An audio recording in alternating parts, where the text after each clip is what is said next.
Praise the lord. આજે આપણે બીજો તિમોથી તેનો બીજો અધ્યાય અને તેની 25મી કલમમાંથી પ્રભુના વચનો જોવાના છે। વચન આ પ્રમાણે છે, ને વિરોધીઓને નમ્રતાથી સમજાવનાર હોવો જોઈએ, કદાચ ઈશ્વર તેઓને પસ્તાવો કરવાની બુદ્ધિ આપે, જેથી તેઓને સત્યનું જ્ઞાન પ્રાપ્ત થાય। આમીન। આ પ્રભુનું વચન છે। બીજો તિમોથી તેનો બીજો અધ્યાય 25મી કલમ। આજનો આપણો જે વિષય છે એ વિષય છે પસ્તાવો એ ઈશ્વર તરફથી મળતી એ ભેટ છે। પસ્તાવો એટલે કે આપણે આપણા પાપના માર્ગથી પાછા ફરીએ, ઈશ્વર તરફ આપણે ફરીએ, આપણા જૂના જીવન, પાપ અને પાપી બાબતો, પાપી સ્વભાવ, જૂનું માણસપણું મૂકી દઈને આપણે યુ ટર્ન લઈએ અને ઈશ્વર તરફ આપણે ફરીએ, એ પસ્તાવો। અને પસ્તાવો એ ફક્ત દુઃખ કે ખેદ એ પ્રગટ કરવું નહીં, પરંતુ સમગ્ર મનથી, આપણા કાર્યોથી એ પાછા ફરવું, ઈશ્વર તરફ વળવું, એ પસ્તાવો છે। અને આપણે જોઈ શકીએ છીએ કે પસ્તાવો એ ઈશ્વર તરફથી મળતી એ ભેટ છે। અને બીજો તિમોથી બીજા અધ્યાય જ્યારે આપણે વાંચીએ છીએ, તપાસીએ છીએ, ત્યારે એ બીજા તિમોથી બીજા અધ્યાયની એ 25મી કલમનો જે છેલ્લો ભાગ છે એ કહે છે, ઈશ્વર તેઓને પસ્તાવો કરવાની બુદ્ધિ આપે। એ બુદ્ધિ, એ જ્ઞાન એ ઈશ્વર તરફથી એમને પ્રાપ્ત થાય। ઈશ્વર એમને પસ્તાવો કરવાની બુદ્ધિ આપે। એનો અર્થ એ થયો કે એ પસ્તાવો અને એ પસ્તાવા માટેની સમજ, બુદ્ધિ એ ઈશ્વર તરફથી આપણને પ્રાપ્ત થાય છે। આપણા પોતાના કાર્યોથી, આપણી પોતાની સમજથી, બુદ્ધિથી, અક્કલ, હોશિયારીથી નહીં, પણ એ ઈશ્વર તરફથી આપણને મળે છે। ઈશ્વર તરફથી મળતી એ ભેટ છે। અને ફક્ત આ જ શાસ્ત્રપાઠ નહીં, બાઇબલમાં, નવા કરારમાં ઘણી બધી જગ્યાએ આપણને પસ્તાવો એ ઈશ્વર તરફથી મળતી ભેટ છે, એ આપણે જોઈ શકીએ છીએ। પ્રેરિતોના કૃત્યો તેનો 11મો અધ્યાય અને 18મી કલમ વચન આ પ્રમાણે કહે છે, આ વાતો સાંભળીને તેઓ છાના રહ્યા અને ઈશ્વરને મહિમા આપતા કહ્યું, ઈશ્વરે વિદેશીઓને પણ પશ્ચાતાપ કરવાનું મન આપ્યું છે કે તેઓ જીવન પામે।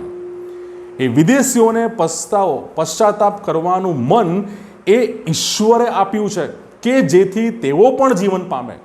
તો આ પશ્ચાતાપ કરવાનું મન, પસ્તાવો કરવાનું મન એ ઈશ્વર આપે છે, એ ઈશ્વર તરફથી છે। માટે આપણે અહીંયા પણ જોઈ શકીએ છીએ કે એ પશ્ચાતાપ કરવાનું મન, પસ્તાવો કરવાનું મન એ ઈશ્વર તરફથી મળતી એ ભેટ છે। અને એ જ પ્રેરિતોના કૃત્યો તેનો 5મો અધ્યાય તેની 31મી કલમ, ત્યાં આપણે જોઈ શકીએ છીએ, તેમને ઈશ્વરે પોતાને જમણે હાથે રાજા તથા તારનાર થવાને ઊંચા કર્યા છે કે તે ઇઝરાયેલના મનમાં પશ્ચાતાપ કરાવે તથા તેઓને પાપની માફી આપે।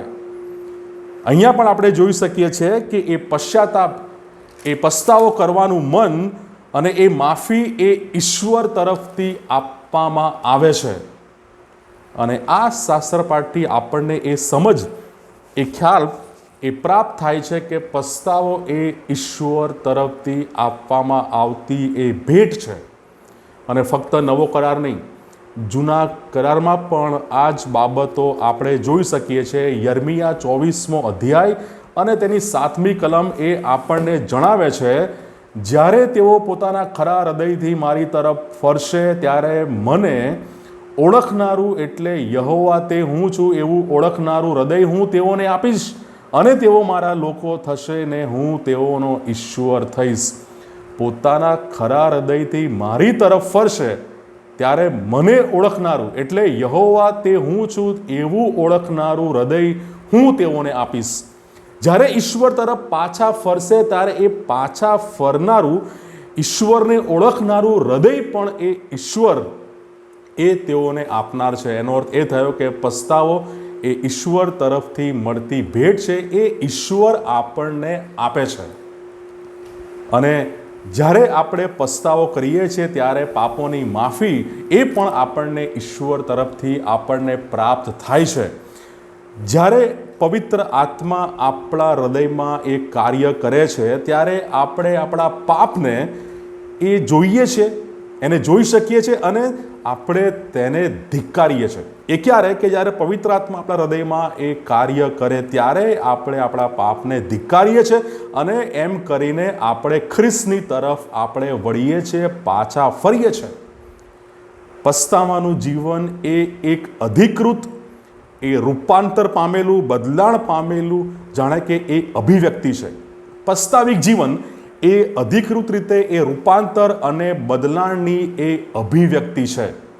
આવો આપણા જૂના જીવન, પાપના જીવનમાંથી, પાપના માર્ગોથી પાછા ફરીએ, ઈશ્વર તરફ વળીએ, ઈશ્વર તરફ આપણે પાછા ફરીએ, પસ્તાવો કરીએ. પ્રભુ ચોક્કસ એ કૃપાદાન, એ ભેટ એ પ્રભુ ચોક્કસ આપણને આપશે અને સાથે પાપોની માફી પણ ઈશ્વર એ પ્રભુ ઈસુ ખ્રિસ્તમાં આપણને પૂરી પાડશે. God bless.